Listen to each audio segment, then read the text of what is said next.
Madam President. The senator from Georgia. Madam President, I rise today to ask a simple question. After 109 days of a failed war, and now a fragile, temporary, but welcome truce, will my Republican colleagues choose today to finally stand up to this president?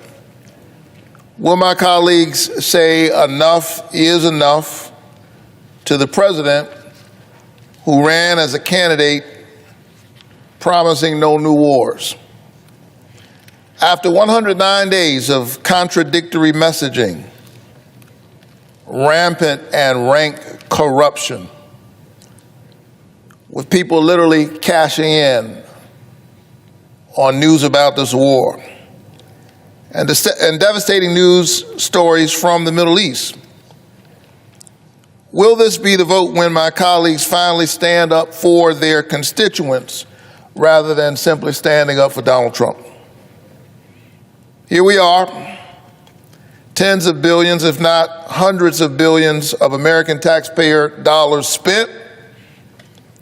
Gas prices are well over $4 a gallon. Hard-working American families crushed under tens of billions of dollars in soaring energy prices and inflation driven by this unnecessary war, and the ultimate price, 13 service members tragically killed. The question is, where did all of that land us? What did it accomplish? And it appears that we are basically back at the status quo at best. Let me start by saying that I'm very proud of our military. That's not the question here. We have the most powerful, the most effective military force in human history. The problem is that the president has decided to use that military force and significantly deplete our defense arsenal for his own pet projects. He decided to launch an attack on Iran to decapitate the brutal leadership of an awful regime, but he had no plans for what he would do the next day. The next day. And so today the regime is still in place with younger and potentially more hard-lined and radical leadership. So even now, with the war hopefully coming to an end, I still don't understand why we were in this war in the first place. It appears that the only thing this war has done is put service members' lives at risk, Americans in the region at risk. It has undermined our global standing, millions of civilians in harm's way. And so we pray for the families of the brave Americans who have already paid the ultimate sacrifice, our service members who are the best among us and who go no matter who the president is or what their politics are. They were simply following orders. Our service members embody courage and patriotism. They put it on the line for us. And I submit that they deserve better than this. We've learned, due in part to recent history, that it's easier to get into a war than it is to get out. The president said on multiple occasions, quote, "It will all work out well in the end." It always does. Maybe it always does for him. But we're sending brave American service members into battle, and they return with visible and invisible wounds of war.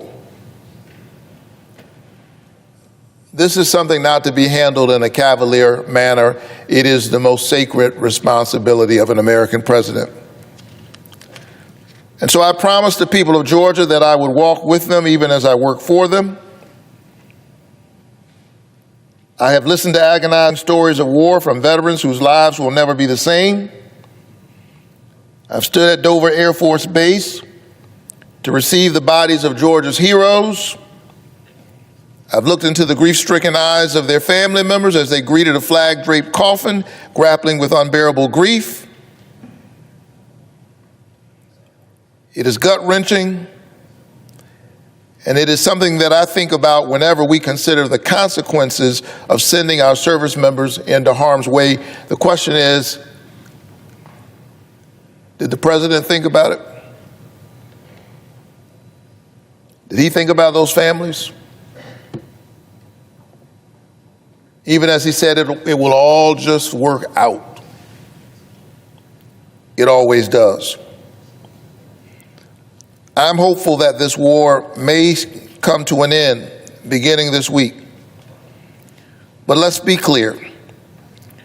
This temporary truce agreement with Iran brings us back to the status quo at best. Let's not forget that the President of the United States, in deciding to launch this war, created a situation in which we lost our service members. We continue to grieve the dozens of fathers in Iran who will be without their school-aged daughters on Father's Day. As an elementary school in Manab was attacked on the first day, or a bomb was dropped on that school the first day, a horrific mistake with huge human consequences. And this was on day one of the war.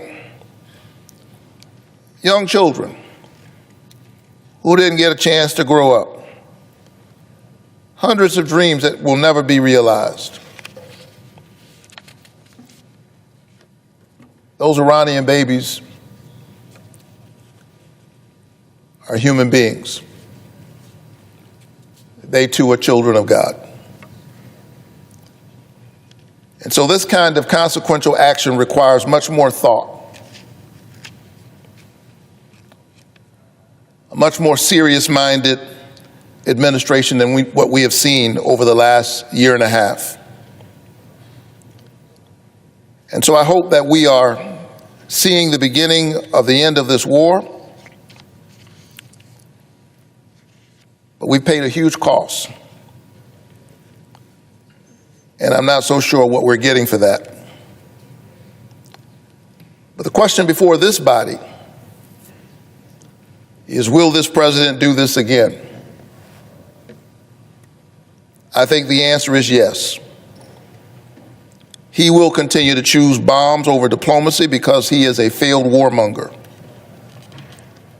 And that's why I'm urging my colleagues to speak up in this moral moment, send a message that the president should not feel that he can easily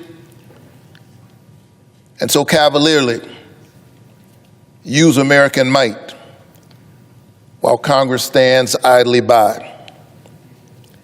The time is always right to do what's right. I urge my colleagues to do what your constituents are begging you to do and join me in putting a check on this president's lawless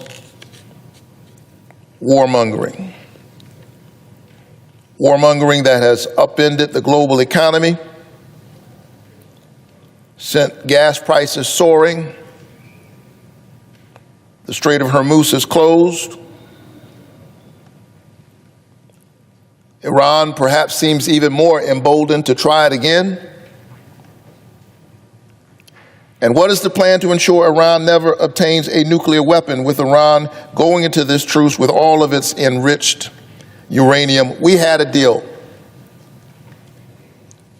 Donald Trump chose war over diplomacy. Hopefully this Congress will stand up and do its job. The time is always right to do what's right. That time is now. I yield the floor.